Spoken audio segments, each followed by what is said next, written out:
Bom, Paulo, nós já estamos gravando, então, para você que está então aí do outro lado nos acompanhando, mais uma vez, muitíssimo obrigado pela sua companhia aqui com a gente, com Conexão com a África, pela sua paciência, mais uma vez. Do outro lado aqui comigo está Paulo Gamba, ele que é jurista da área do direito, é angolano, e hoje a gente vai conversar aqui um pouco a respeito da situação que neste momento está ocorrendo, né, em relação ao Brasil e Angola, no que tange à Igreja Universal do Reino de Deus, né? É uma situação que está ocorrendo aí no âmbito da igreja e que tem uma história que tem ganhado contornos políticos entre os dois países. É sobre esse assunto que a gente vai conversar aqui um pouco. Bom, mas antes disso, eu gostaria que você, Paulo, se apresentasse aqui para os nossos espectadores.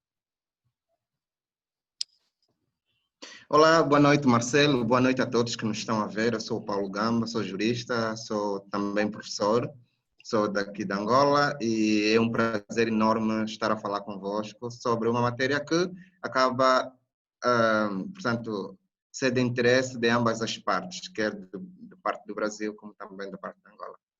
Ótimo, o senhor falou tudo, é exatamente, interesse de ambas as partes. Paulo, se o senhor me permite, eu vou fazer um breve resumo do que realmente está ocorrendo, né, para quem não está acompanhando essa história de forma mais detalhada, né? Bom, o caso, ele, na verdade, ele se iniciou, o estouro, né, do caso envolvendo a Igreja Universal do Reino de Deus, ocorreu em junho deste ano, né, de 2020, quando bispos e pastores da Universal lá na Angola assumiram o controle de alguns templos e expulsaram muitos pastores brasileiros, né? Os angolanos acusam os pastores brasileiros que estão na direção da Universal em Angola, em um manifesto aí assinado por 320 pessoas, de supostos crimes de evasão de divisa, expatriação ilícita de capital, racismo e outras discriminações, abuso de autoridade, imposição de prática de vasectomia em pastores, entre outras ilegalidades, né? Já, por outro lado, a Universal alega que os pastores brasileiros que estão sendo agredidos e que, inclusive, 65 missionários do país estariam sofrendo graves ameaças, né? Essa história ganhou um contorno político, pelo menos aqui no Brasil. Isso porque um grupo de senadores aprovaram um requerimento no Senado Nacional, esse Senado aqui do Brasil, para visitar a Angola de modo a realmente conhecerem essa situação. Isso aconteceu, como eu disse, no âmbito do Legislativo no Senado, porque a história também ganhou um contorno dentro do Executivo Nacional.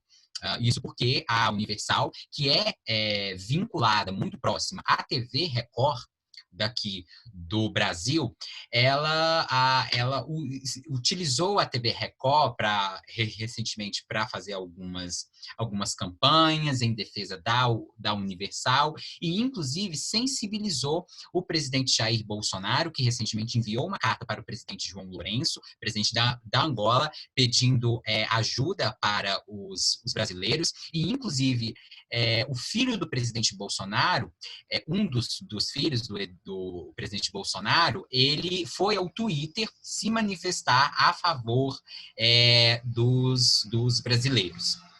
Bom, não é a primeira vez que a Igreja Universal do Reino de Deus está envolvida em polêmicas, né? Por exemplo, em 2017, uma emissora portuguesa acusou a Universal de cometer crimes envolvendo a adoção de crianças, né? A igreja processou essa emissora portuguesa e ganhou na justiça portuguesa o seu direito de resposta, né? Ainda de acordo com a revista Veja, uma revista aqui, né, do Brasil, de acordo com uma reportagem da revista Veja de 2011, né, a Universal ela estaria usando naquela época doações de fiéis para financiar de modo fraudulento a compra de empresas e agigantar um conglomerado de comunicação, né? Isso estaria sendo feito de modo ilegal. Bom, para quem não tem uma dimensão da Universal brasileira em todo o mundo, né? Da mesma forma que a Coca-Cola, a Apple, o Facebook, a Google são marcas, são símbolos dos Estados Unidos, a Universal é o símbolo brasileiro em vários países. Isso porque hoje, de acordo com informações oficiais da igreja, ela está presente em 135 países, com mais de 12.300 templos, um pouco mais de 10 milhões de fiéis. Enfim, eu acho que aqui então eu dei um resumo a respeito da situação que ocorre neste momento. Agora, Paulo, eu gostaria de ouvi-lo a respeito que o senhor pudesse explicar um pouco para a gente aqui. O caso está sob investigação das autoridades angolanas, né? O que há apurado até agora? Já há alguma prova ou contra os brasileiros ou contra os angolanos? Enfim, como é que está a apuração desse caso aí na Angola? Bem, como deve compreender, os processos têm procedimentos, não é? E do ponto de vista procedimental, os processos crimes, até o despacho de pronúncia, ou seja, até o momento em que o procurador, que é o instrutor do processo, despacha, faz o despacho de pronúncia, significa que o processo está em fase de segredo de justiça. Ok, em outras palavras, o mérito da causa, os detalhes específicos do processo não vêm para fora, não é? Não vêm para fora. Mas o ponto de partida para esse debate é que nós temos que compreender um pormenor. O primeiro pormenor é o princípio da laicidade do Estado. Ou seja, Angola é um Estado laico e este princípio da laicidade pressupõe a divisão ou a separação entre o Estado e a Igreja. Ou seja, o Estado em momento nenhum pode tomar partido em benefício ou em desfavor da Igreja. Portanto, o primeiro ponto de partida é este. E a nossa Constituição, a Constituição da República de Angola, portanto, consagra que Angola é um Estado laico, por um lado. Por outro lado, há um outro segundo momento, que do ponto de vista dos direitos reais, subjaz aqui um princípio que é o princípio da territorialidade, que nós precisamos compreender. A Igreja Universal, em Angola, é uma igreja de direito angolano, certo? Por quê? Porque ele está num território regido por normas e estas normas elas obedecem ao princípio da territorialidade. Sendo uma igreja de direito angolano, a competência dos tribunais para, portanto, dirimir litígios que decorram dentro desta organização são os tribunais angolanos. Então, sob esse ponto de vista, não precisamos ter dúvida. Agora, há aqui um elemento que me faz compreender para além da estrutura religiosa, que é o patrimônio imobiliário e financeiro. Porque eu penso que que é daí onde decorre as rivalidades, as lutas entre os pastores brasileiros e os pastores angolanos. A Igreja Universal em Angola tem cerca de 136 templos. Só em Luanda, Luanda é a capital da Angola, tem 6 catedrais, e numa reportagem que foi passada pela televisão pública de Angola, com os dados apresentados, quer por pastores brasileiros e angolanos, chegou-se à conclusão que a Igreja Universal arrecada em cada templo, em cada catedral, dessas 6 catedrais, em cada catedral, um valor aproximado de 50 milhões de kwanzas. 50 milhões de kwanzas multiplicado por 6 catedrais dá um total de 300 milhões de kwanzas, que em dólares são aí cerca de 250 mil dólares por catedral por semana. Imagina qual é o valor que se arrecada durante o mês, imagina qual é o valor que se arrecada durante um ano, não é? Isso sem contar com outras formas de provento que a Igreja Universal tem, que são a fogueira santa, são as doações singulares, dos seus membros. Portanto, está aqui subjacente a questão financeira, econômico-financeira, mas também a questão do patrimônio. Quem entra para essas catedrais na Igreja Universal consegue ver, eu pelo menos já entrei em algumas, e é fantástico os acabamentos dessas estruturas, banhados em ouro, madeira pura, chão de mármore, ou seja, só em patrimônio nós estamos a falar também muito dinheiro. Ora, os pastores brasileiros foram acusados pelos pastores angolanos de vários crimes que um órgão de justiça sério não pode ficar impávido.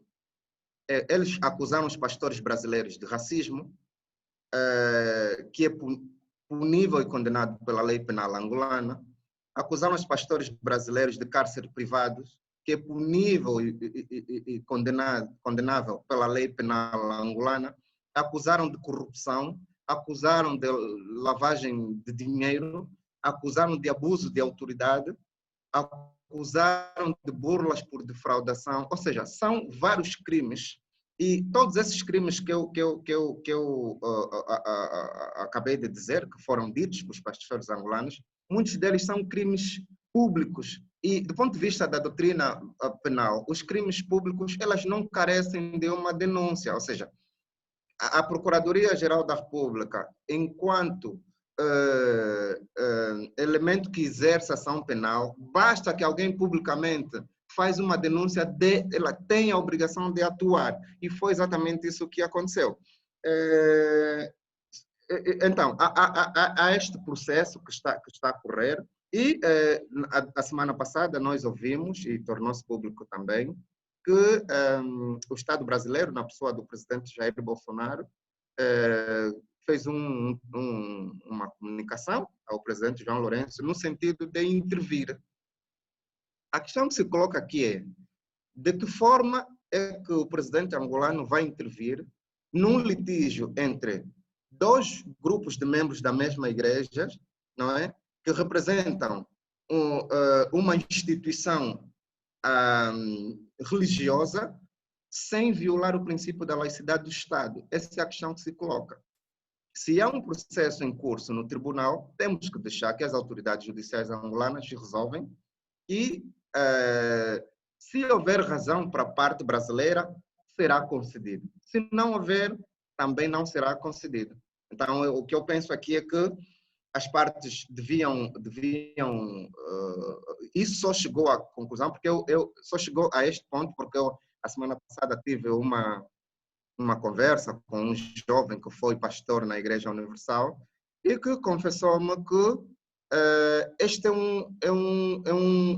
um problema que já vem decorrer há alguns anos. Aí tem duração aí de 2 anos, ou seja, a parte brasileira nunca aceitou as reivindicações. Muitos desses pastores até que tentaram reivindicar foram afastados das suas obrigações, das suas responsabilidades, por parecerem rebeldes, né? Foram rotulados de rebeldes, por exigir um direito que lhe era conferido. E foram surgindo revelações que eu nunca ouvi em igreja nenhuma, onde um pastor de uma determinada igreja tinha um valor mínimo para poder arrecadar dos fiéis, utilizando qualquer tipo de manifestação religiosa para que esse dinheiro entrasse para os cofres da Igreja Universal. E, inclusive, houve uma reportagem também que passou na televisão pública de Angola, onde, num apartamento, eram divididos por 2 famílias de pastores, não é? E notava-se, e aliás, quem passasse para a rua, há questões que são indicadores de separação, né? Vias o carro de um pastor brasileiro e vias o carro de um pastor angolano. Em Angola, tu não encontras nenhum pastor brasileiro da Universal que não tenha carro próprio. Mas você pode ir em igrejas e encontrar pastores angolanos sem carro, que dependiam de boleias de fiéis, apanhavam táxi. Ou seja, são indicadores de que alguma coisa não vai bem. Então, era necessário uma reivindicação. Agora, se calhar vai perguntar-me se eu estou de acordo com o método usado. Eu não estou de acordo. porque eu, enquanto jurista e advogado, entendo que as formas de preservação de um direito decorrem da própria lei. Podia, por via de uma ação judicial, intentar uma providência cautelar visando acautelar o efeito útil da ação e o tribunal interditasse a entrada dos pastores brasileiros nas igrejas e até a decisão pudesse, portanto, dar razão a quem merece. Por exemplo, ontem, na quinta-feira, surgiu uma notícia que um grupo de pastores angolanos utilizaram uma ata e foram até a um banco, onde são depositados, 2 bancos, onde são depositados dinheiros da Igreja Universal, pedindo o cancelamento da conta. Eu fui contactado por uma rádio local que era para dar um parecer jurídico sobre a legalidade desse ato. E a minha opinião foi exatamente esta, que o ato era ilegal, porque o banco não tem que, portanto, congelar contas a pedido de partes. Primeiro, tinha que se identificar qual é a natureza da conta, se é uma conta solidária ou conjunta, e eu presumo que nessas instituições as contas são sempre conjuntas.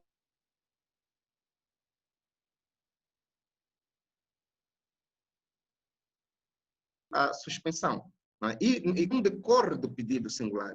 A suspensão decorre de um pedido judicial, ou seja, era o juiz da causa, ou o procurador do processo, a permitir ou autorizar que esta conta seja bloqueada. E isso não aconteceu. Portanto, no final do dia, surgiram novas notícias, novas informações de que o banco tinha voltado na decisão e que já não congelou a conta. Portanto, são tensões que surgem decorrente do processo, que uma parte vai cometendo erro e outra vai aproveitando do erro das outras. Mas o que deve ficar aqui subjacente é que um litígio de uma instituição religiosa onde a interferência política viola um princípio fundamental do Estado de Direito, que é o princípio da laicidade. Paulo, você falou algo que eu achei assim que foi muito pertinente, que o que você falou que o princípio da laicidade está contemplado, né, na Constituição angolana, o princípio da laicidade também está contemplado na Constituição brasileira, né? E o fato de o presidente Bolsonaro ter solicitado isso para o presidente João Lourenço, a princípio, é preciso deixar muito claro, a princípio realmente isso tem uma certa invade certas searas que o presidente Bolsonaro realmente não deveria solicitar para o presidente João Lourenço. E a crítica, e aí é que está, eu acho, a pertinência do que o senhor falou, e a crítica que, por exemplo, eu já li aqui no Brasil de alguns analistas, e uma crítica que eu, inclusive, faço, porque eu também sou da área do direito, que é o seguinte, o presidente, aqui no Brasil, nós também seguimos o princípio da laicidade. Logo, o presidente não podia ter essa interferência porque, afinal de contas, o Estado é laico. A gente iria interferir numa seara que é de uma religião. Então, assim, a princípio, essa é a crítica que eu já ouvi de alguns analistas e também é uma crítica que eu também faço. Então, é por isso que eu achei muito pertinente essa sua fala, né? E só para a gente deixar claro, o presidente Bolsonaro, Jair Bolsonaro e sua família, ele tem, e isso assim é público e notório aqui no Brasil, isso não é opinião minha, é fato. Ele tem estreitas relações com grupos religiosos e também, nos últimos anos, verificou-se que ele tem estreitas relações com a TV Record e, sobretudo, com o seu proprietário, que é um dos pastores, inclusive, da Igreja Universal, o Edir Macedo. Agora, Paulo, em relação a provas, só para ficar claro aqui para os nossos espectadores, existem provas já no campo da concretude contra os brasileiros ou ainda está em processo de investigação sob segredo de justiça? O processo está em fase de segredo de justiça, mas nós podemos ter em conta determinados indicadores que nos levam a concluir de que há determinadas práticas menos boas ao nível da Igreja Universal. Repara que há um país aqui na região austral de África, que é Moçambique, teve um problema com a Igreja Universal, inclusive chegou até inclusive a determinar a sua expulsão. E o mesmo aconteceu com a Zâmbia. Repara que existem muitas igrejas em Angola. A Igreja Católica, por exemplo, sem que, olha, eu até nem sou religioso, mas vou dar aqui um exemplo da Igreja Católica. A Igreja Católica em Angola atua no âmbito da responsabilidade social, criando escolas católicas em quase todas as províncias do país. Há uma universidade católica que durante 6 anos liderou o ranking da melhor universidade do país, esteve entre as melhores da África, e há ações de donativos, grupos que patrocinam a Igreja Católica, que apoiam os pobres. Nós não vimos isso em Angola. Nós não vimos a Igreja Universal a construir universidade. Não vimos a Igreja Universal a construir escolas. Nós não vemos isso, por um lado. Por outro lado, não existe, inclusive, registros de que os dinheiros que construíram os 136, as 133 igrejas, inclusive 6 catedrais em Luanda, sejam dinheiros provenientes do Brasil. Não há esse registro. Então, presume-se que o dinheiro que se construíram essas catedrais sejam dos fiéis angolanos que foram depositando durante os cultos. Ora, se essa versão for, de facto, a verdadeira, poderá eventualmente vir aqui à baila abre-se um incidente de instância para se questionar, de facto, de quem é a propriedade. Não é? E como jurista deves compreender em que aspecto portanto, pretendo me referir. Então, se não há registros de que saiu dinheiro no Brasil, do Brasil para Angola, para a construção destas luxuosas catedrais, se o dinheiro veio do Brasil, deve dizer de que forma entrou para o país. Porque, afinal, temos que saber que as igrejas são instituições filantrópicas que gozam de isenção fiscais. Ou seja, a responsabilidade tributária é um princípio que não atinge as igrejas. As igrejas têm esse agremão, têm essa abertura de mexerem com quantos milhões pretenderem mexer. Então, sob esse ponto de vista é que houve essa acusação dos pastores angolanos de que tem havido fraude fiscal, ou seja, por via da igreja, fazer descaminho de valores. Inclusive, houve uma acusação muito mais séria que inclusive culminou com a detenção do tal homem, onde um pastor brasileiro foi acusado de pagar alguém que veio do Brasil, que pertencia a uma milícia, que veio para... verdade, essa informação acaba por ser muito grave, não só pela qualidade da instituição, por ser uma instituição religiosa que prega a fé, o amor e mais virtudes, não é? Mas pelo facto de ter o bem mais importante, que é a vida, em causa. Agora, eu tenho acompanhado com alguma preocupação os pronunciamentos do líder da Igreja Universal, o senhor Edir Macedo, que nós aqui em Angola utilizamos um adágio popular que diz: o peixe morre pela boca.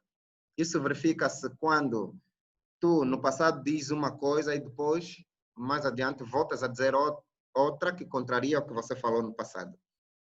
Há uma das suas pregações onde ele dizia que tem poder para amaldiçoar, mas jamais amaldiçoaria alguém.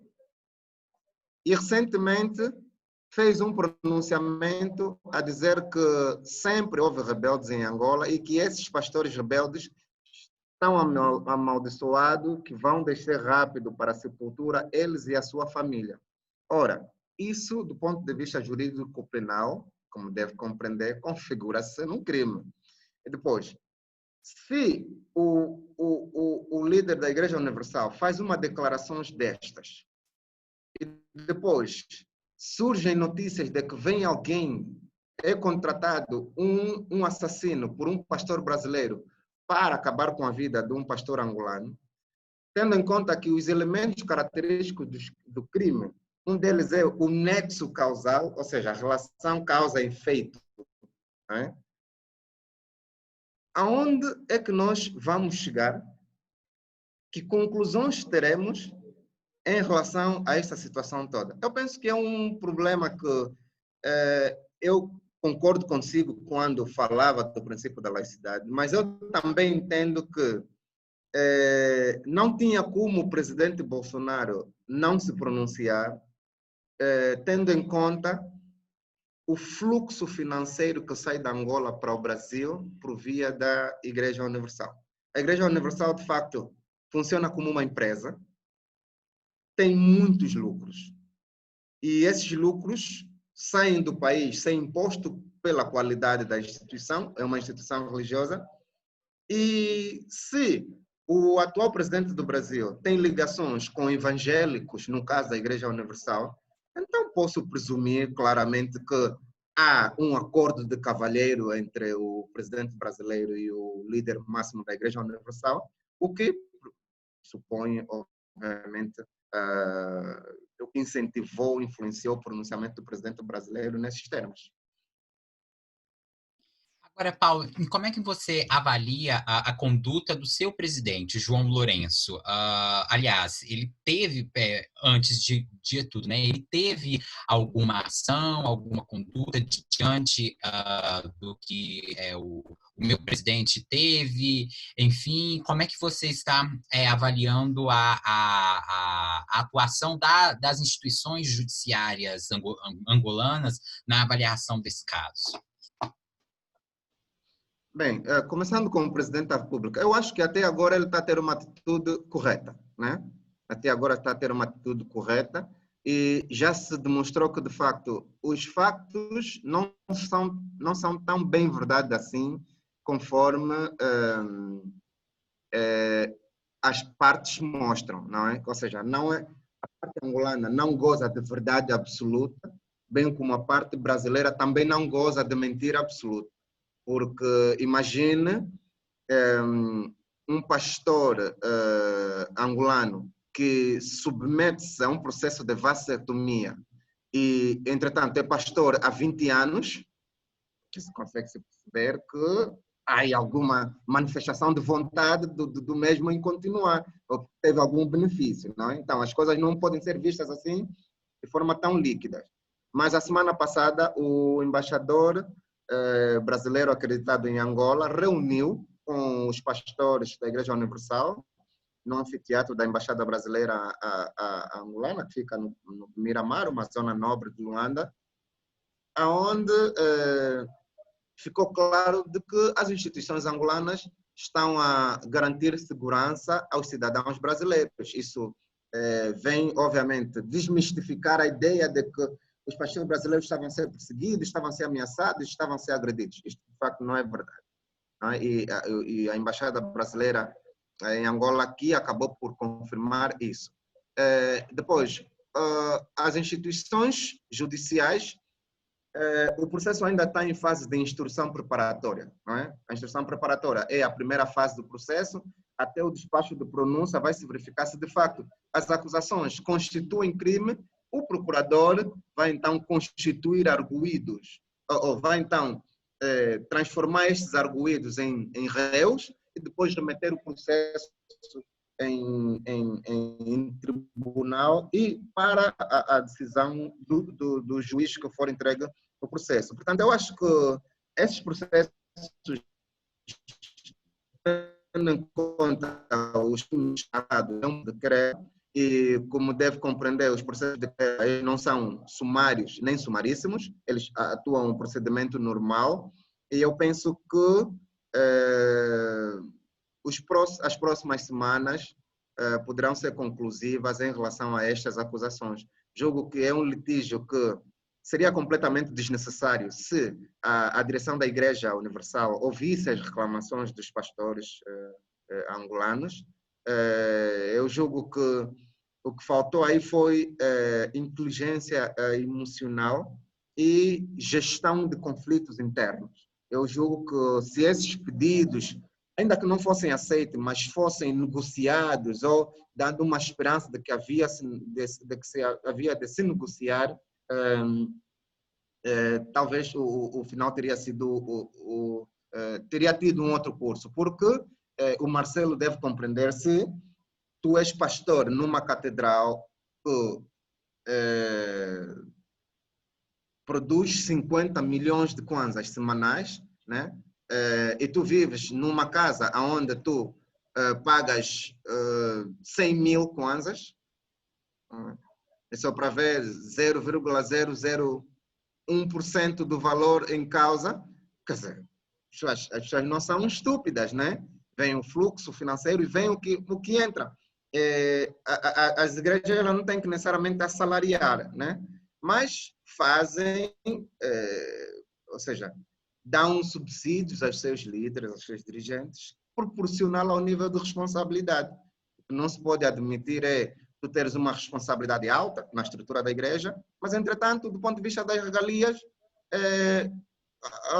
tu recebes como uma pessoa qualquer.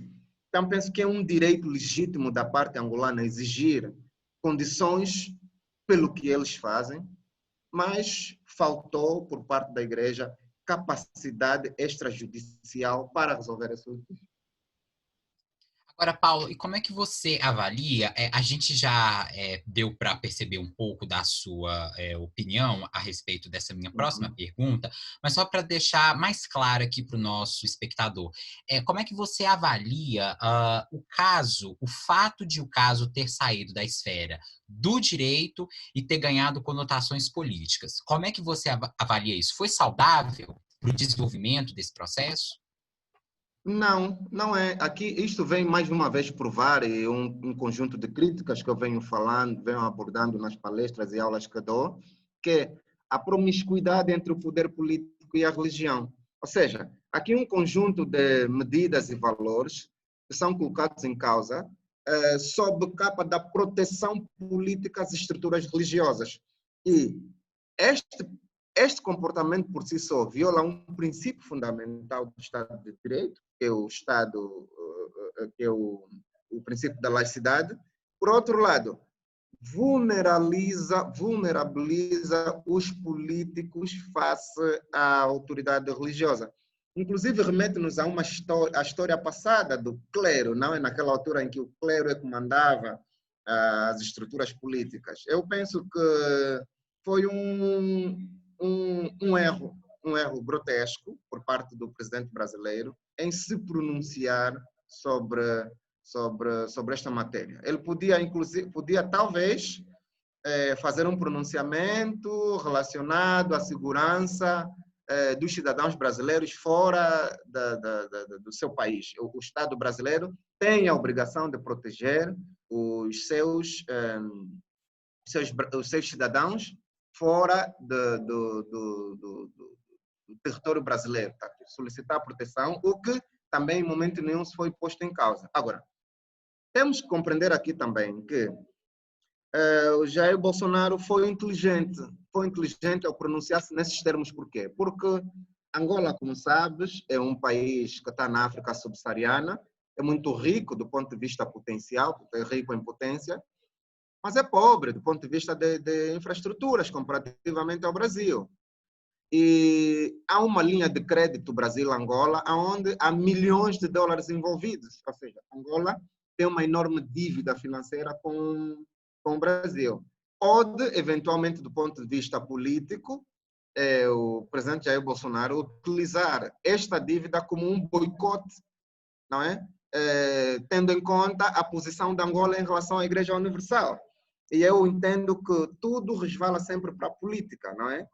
Vai sempre acabar na política. E eu entendo que esta forma de manifestação do presidente Jair Bolsonaro foi uma jogada baixa, no sentido de chantagear a dívida angolana com o Brasil, de forma condicionando as autoridades angolanas a agir em benefício dos cidadãos brasileiros para reaver todo o patrimônio da Igreja Universal, que é muito, diga-se que é muito, que existe em Angola. Essa é a minha opinião, né? Minha opinião. Não estou a dizer que isso foi feito exatamente desta forma. Esta é a leitura que eu faço mediante este processo. Paulo, muito interessante isso que o senhor aqui falou para Pode gente. tratar-me por você, esteja à Ah, vontade. ótimo, é a força do hábito. Ok, Mas, sem Paulo, problema. ótimo.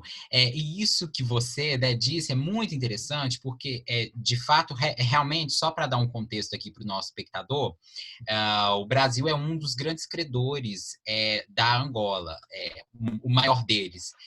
A China, e se eu não me engano, o Brasil está, de acordo com o último dado do Banco Mundial que eu pude verificar, o Brasil é um dos 5 maiores, está entre os 10 maiores credores da dívida pública angolana. Só para deixar, então, isso claro. Agora, Paulo, para a gente finalizar aqui a nossa conversa, diante de todo esse caso, que agora já ganhou uma conotação política e uma conotação até diplomática, eu diria, como é que fica diante dessas relações Brasil e Angola, que a gente sabe que tem estreitas relações no campo comercial, no campo cultural, enfim, como é que fica agora, na sua avaliação, as relações, elas podem começar a ficarem desagradáveis ou não, É. enfim. Eu penso que sim, com o presidente, com o Bolsonaro no poder, eu penso que sim. Penso que as relações podem começar a azedar se eventualmente os tribunais angolanos derem razão à parte angolana. Houve na semana passada um debate entre um deputado angolano, o Dr. David Mendes, e um deputado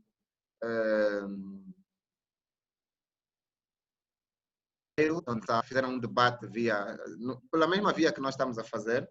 E o deputado angolano perguntou ao deputado brasileiro se ele estaria em condições de aceitar uma eventual decisão da justiça angolana a favor da parte angolana. Ele disse simplesmente que não. Ou seja, eu olhei essa resposta com alguma preocupação, porque, olha, nós temos que compreender aqui 2 fenômenos. O primeiro fenômeno é o fenômeno da subserviência. Ou seja, Angola não é uma colônia brasileira. Angola é um Estado democrático, tal como o Brasil é. E as relações entre Brasil e Angola são muito mais do que políticas, muito mais do que diplomáticas, são históricas. Os primeiros povos para além dos indígenas a chegar no Brasil, vieram da África.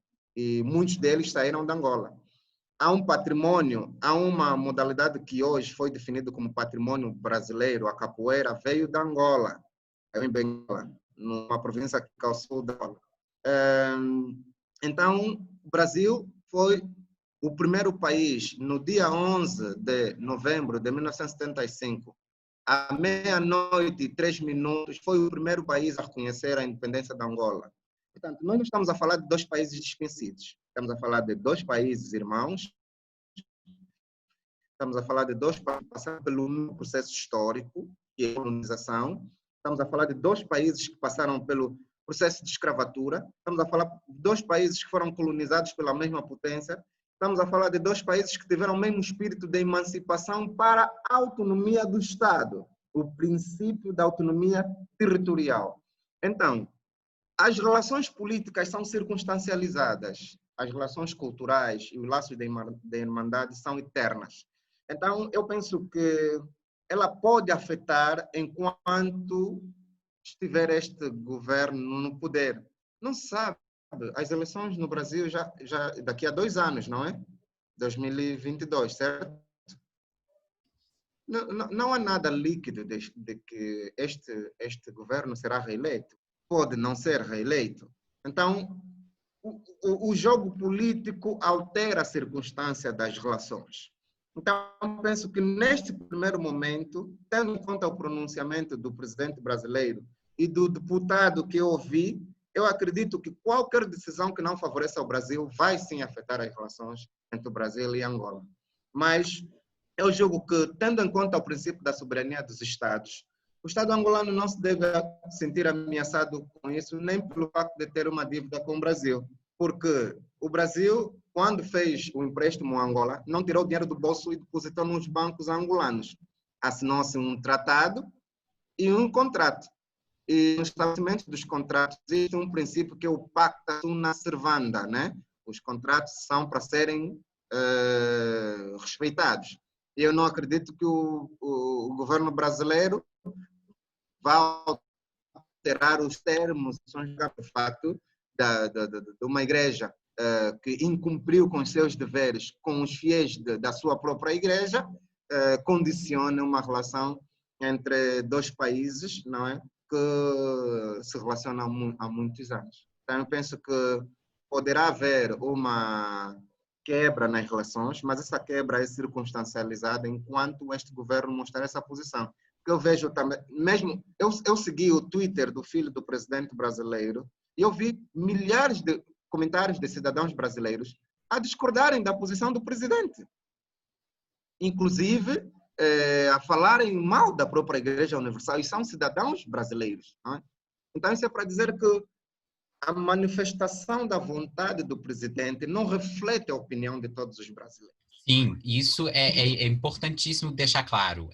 Não é mesmo. O presidente Jair Bolsonaro aqui, ele foi eleito democraticamente, é o nosso presidente, nós o respeitamos, mas ele tem uma fortíssima oposição, sobretudo pelos seus atos.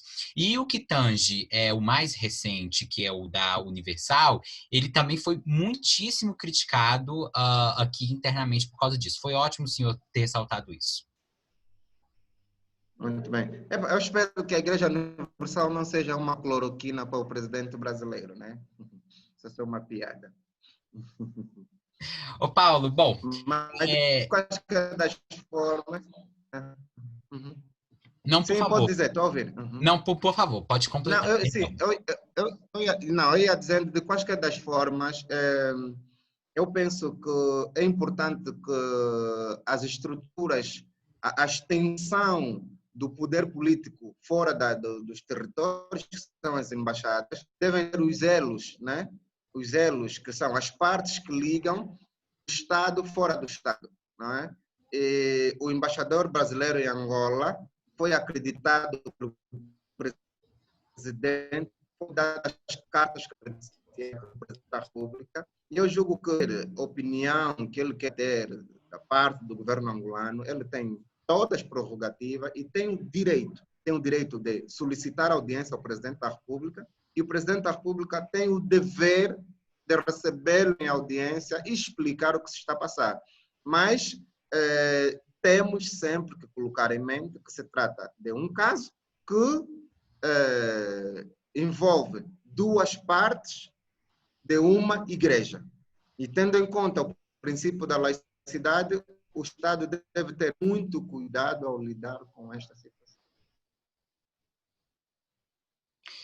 Paulo, eu gostaria de agradecer muito a sua participação aqui no Conexão África, para ter dado um pouco do seu parecer, né, da sua opinião a respeito. Não consigo ouvi-lo. Ah, sim. Agora o senhor me ouve? Ficou sem áudio. Agora o senhor me ouve? Marcelo, ficou sem áudio, não conseguia ouvi-lo. Uhum. Ficou sem áudio? Agora o senhor me ouve?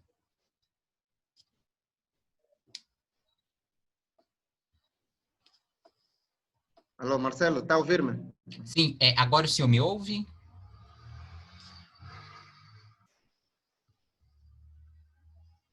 O senhor me ouve, Paulo? Não? Não consigo ouvir. Não consigo ouvir. Bom, para você, nós tivemos então um problema aqui técnico, mas de toda forma eu te agradeço muito, porque nós já estávamos encerrando aqui o nosso programa. programa não, né? Que o nosso conteúdo. Muitíssimo obrigado e até a próxima para você.